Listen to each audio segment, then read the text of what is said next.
He's an IT leader who has served and excelled at all levels of software development, leadership, and management.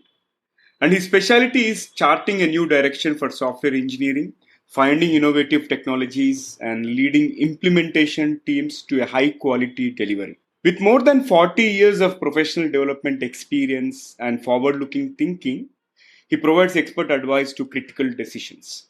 In today's episode, let us chat with Chuck Weindorf about an interesting topic: the 4 engineer job personality types. This is the Guiding Voice podcast series, the Guiding Voice for a Better Future. Friends, I'm your host Navin Samala, just a fellow IT professional on a mission to shape the careers and lives of millions across the globe. And through the Guiding Voice, we help and enable successful leaders share their knowledge and wisdom with the world so that our audience will acquire more knowledge by tuning into our platform than any other podcast in this space. Thank you so much for joining me today, and we are extremely pleased to have Chuck part of TGV's journey in shaping the careers and lives of millions across the globe. Chuck, hearty welcome to the Guiding Voice, and I'm super excited to have you part of today's conversation. Hi, Naveen. Thank you very much. I'm pleased to be here, and I can't wait to talk to you. You have 40 years of professional experience in the IT industry, and maybe you can briefly cover how has been your journey along with the top 3 things that have helped you so far to be successful in your professional life, Chuck. Oh, sure. So my journey had started as an intern engineer, all the way through getting into leadership and management. And the key parts for me that have helped me along the way is first is a constant learning. How do I learn the next thing? Anyone who learns well in information technology will be rewarded because it is constantly changing. I think persistence is key. So the willingness to go the extra mile and to not give up and to continue to fight through problems is key. And the third thing is be a willingness to take chances.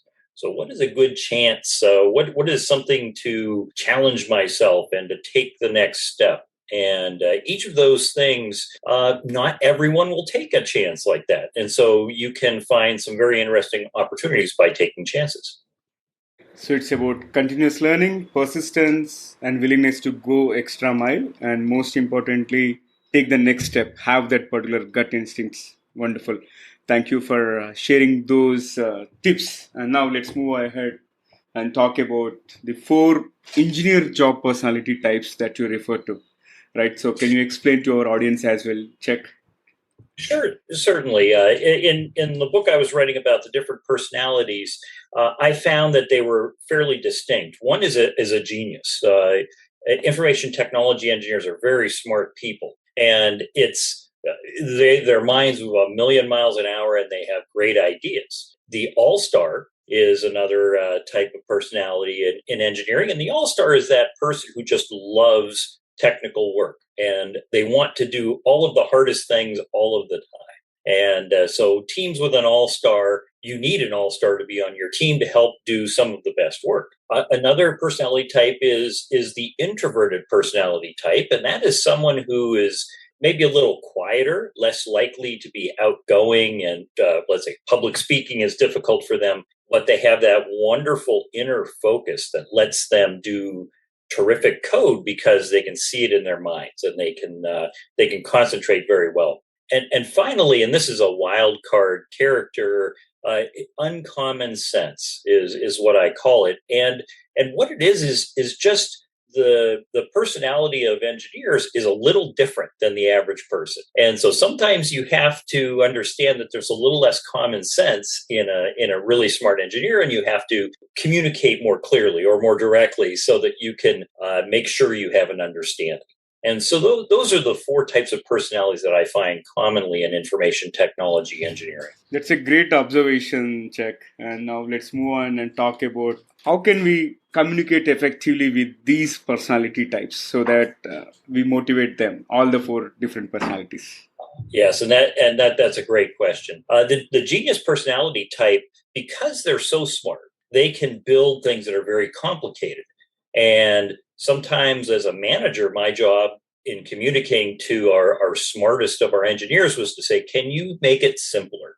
Can you be more direct? Can it be more reliable? Can we sacrifice an unneeded feature for extra speed or quality? And so that's the challenge of communication with the genius will always want to do the hardest things or the most spectacular features, but can we bring it back to just what the business needs? And so that's the avenue I use with geniuses. The all-stars, typically an all-star is self-motivated. They want to go and go and go, and they want to take on difficult work and do the most difficult things constantly. So my challenge with the all-star is to communicate that they need to share their knowledge. So all of those great things they're able to do, they need to take a junior engineer and bring a junior engineer along. So that we have others learning from their great experience.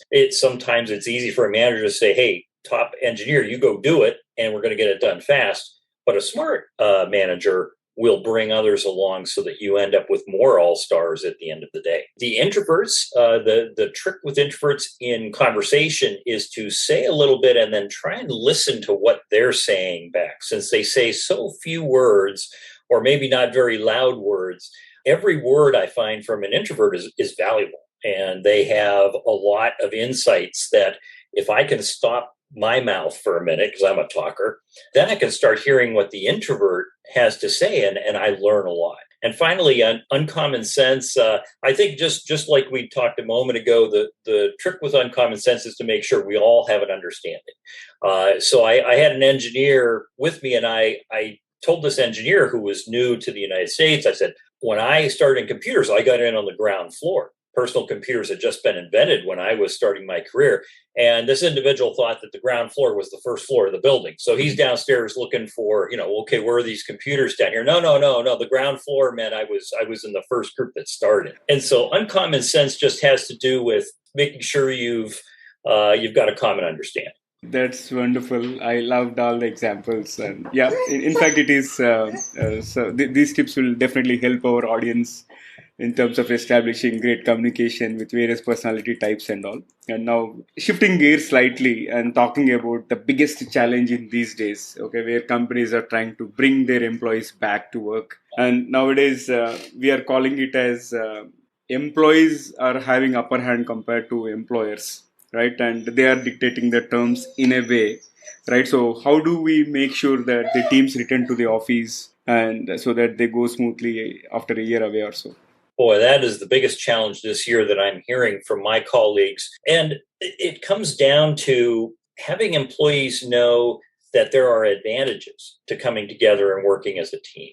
So the place that I want to focus on with teams coming back together is we all want to win as a group, and we want to help each other out. And there are good collaboration techniques that happen when we're in the same room together. We have more opportunity for innovation. We have more opportunity to help each other when there is a difficult problem. And that, let's say, some of our engineers have forgotten those great things that we had when we were working together. And it's mostly it's less of my generation who worked in the office for so long. It's more of the newer generation of saying, no, there's some really good reasons to come back to work together. So it will take time to get those habits to come back. It will take flexible management to be able to offer our employees, let's say, some benefits of coming back to working together. So we have to be attentive to making this a really welcoming and happy workplace when we come back together.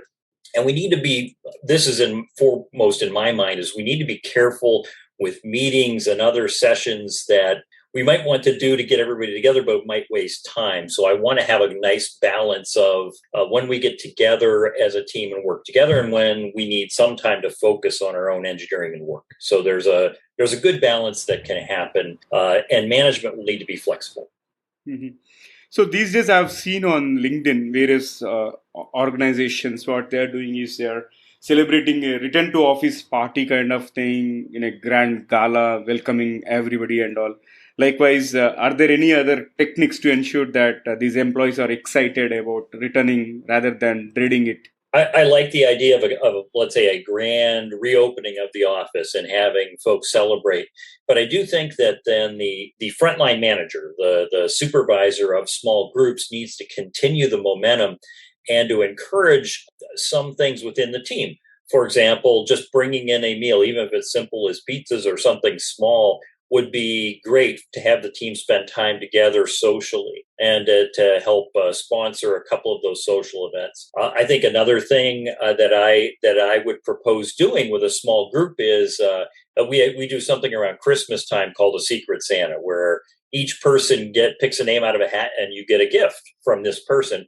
And I know it's August, but I would probably try something like that just to have a little bit more of that personal connection between the engineers and the people on the team.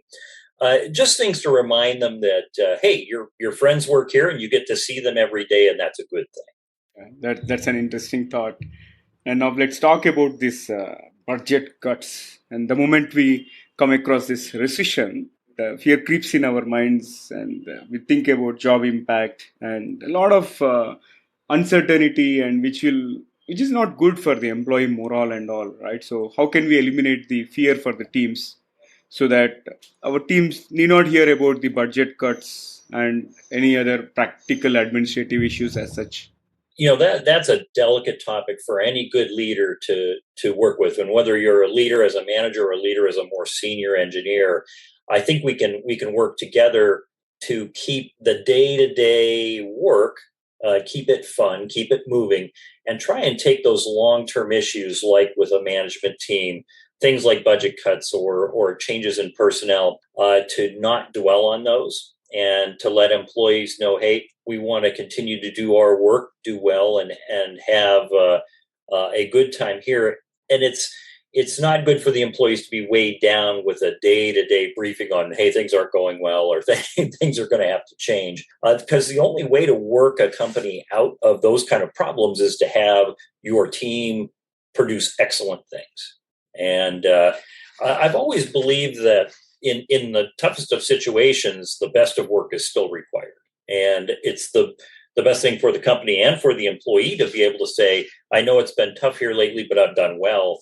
Companies will keep some of their best talent. So encouraging your team to do the best they can does help them in the long run. And if the worst happens, that it's time to find another role in another place, then they're well prepared. They've done great things. Mm-hmm. All right. So, in your 40 years of experience, right, what are some best practices that you have followed or observed from your leaders to make sure that the team members are performing the best? Yes, it's easy for engineers to get caught up with certain problems. Let's say there's an interesting problem over here, but it's not that important. It's good for a manager to be able to say, okay, go from this problem over to a more important problem and let's solve that first. So helping set priorities for the team means that those engineers are focused on the most valuable fixes and the most important features versus those things that sometimes are very interesting, but they might not be that important. And so helping them along with the focus is a great thing to do. Giving appropriate challenges. So I had once was in a project, and the manager said to me something of the effect of, hey, we want you to be the lead of this particular part of the project. I'd never done anything like that before. And I said, okay, so I've got a cat and you want me to be the lion tamer at the circus.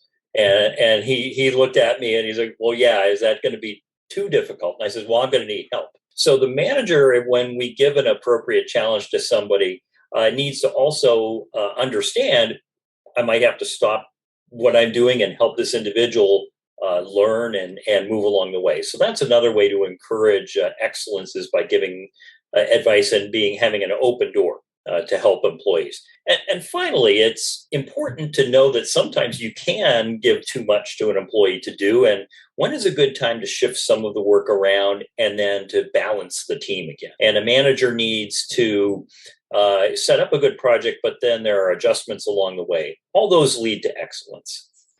Such a profound advice, and I think your experience speaks volumes, right? So these kind of tips are really helpful, and I'm sure it is going to benefit the young supervisors for sure, as well as seasoned leaders out there. And here comes my favorite question. Like, I was going through your profile and I found that you mention about this aspect of inculcating or instilling this culture of sense of humor, right? And going ahead with some jokes and analogies rather than covering stone hard facts and all, right? So how can we implement this humor in the daily interaction so that work never feels like work? Well, that is one of my favorite topics.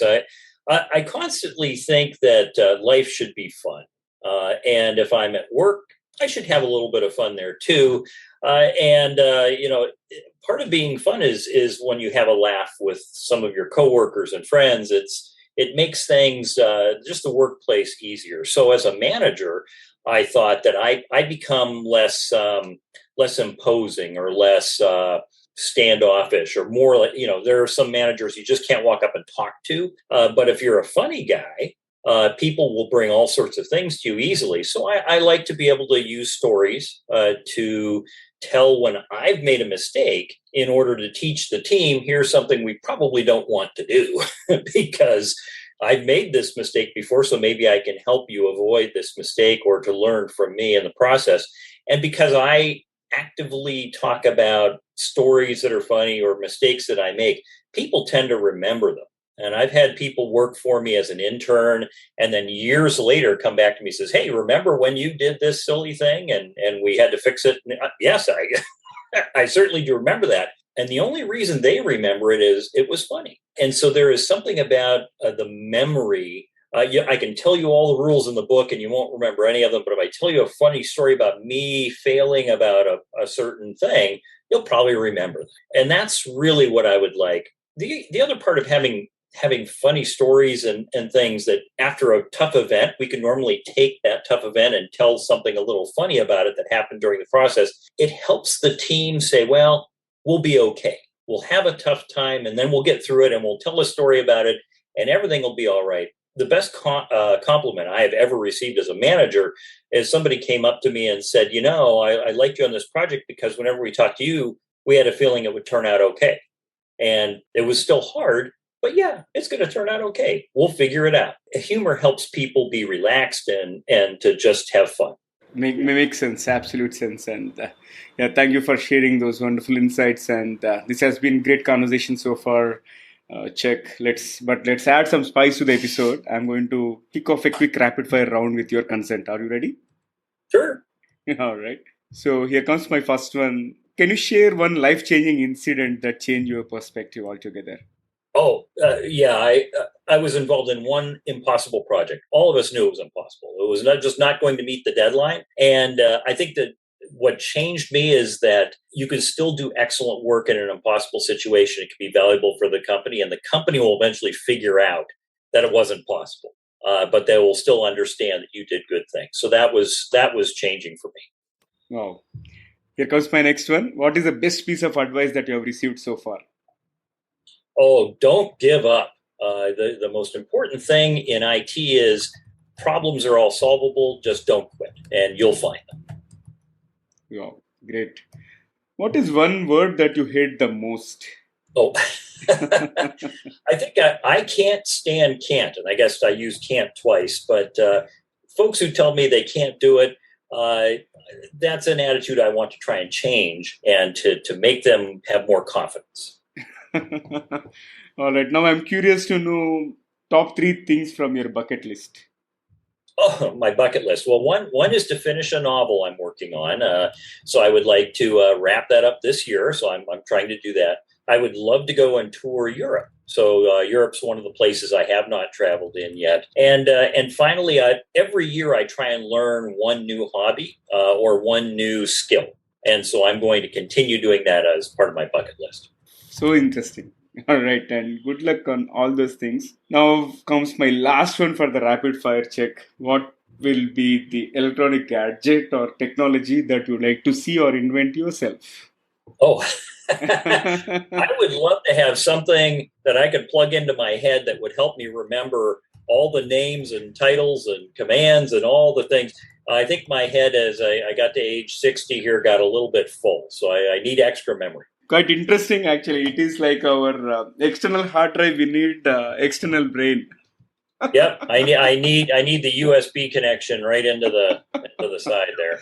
Quite interesting.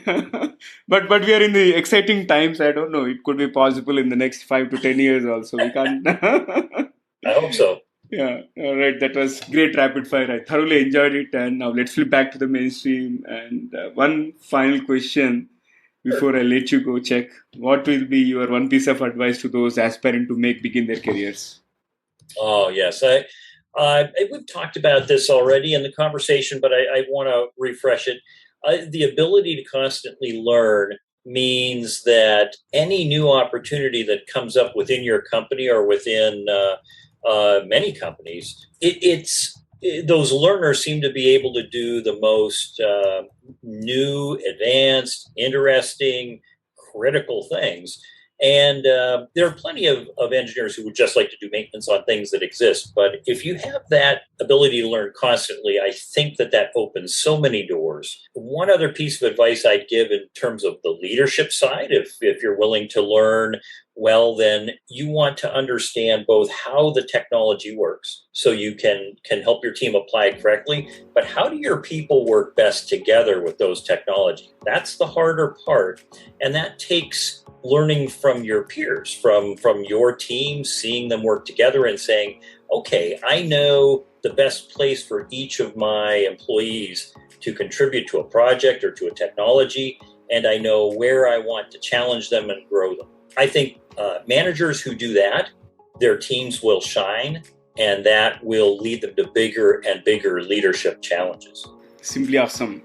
And thank you so much, Czech, for joining me. And thanks for the great conversation. Thanks for your time. It was wonderful talking to you. I enjoyed it a lot. Thank you, Naveen. Pleasure to host you, Czech. And folks, before we move into the trivia section, here is a small request to you. In case if you haven't subscribed to us, please subscribe from the app where you have tuned in from. And also, if you have loved this conversation and found it useful, request you to share with at least 3 of your friends or colleagues who can benefit from the guiding voice. Thank you so much in advance. Now, let's hop into the trivia segment of today's episode. Czech has shared a lot of insights about how to bring the remote employees back to work and how to keep them motivated. So I'd like to extend the conversation about remote work and talk about some of the recent findings which are reported by The Economist magazine.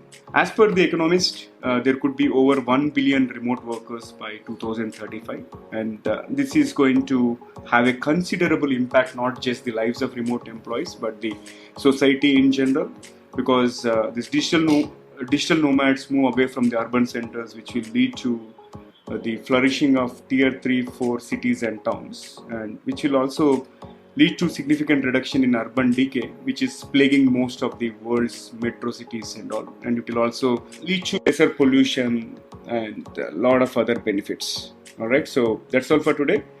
And before I let you go, folks, please share your topic recommendations and also guest speaker suggestions through social media or email us at theguidingvoiceforyou@gmail.com. Thank you so much for joining me. I'm your host Naveen Samala, just a fellow IT professional and a passionate learner on a mission to make a difference in the careers and lives of millions across the globe. Until next time, bye-bye.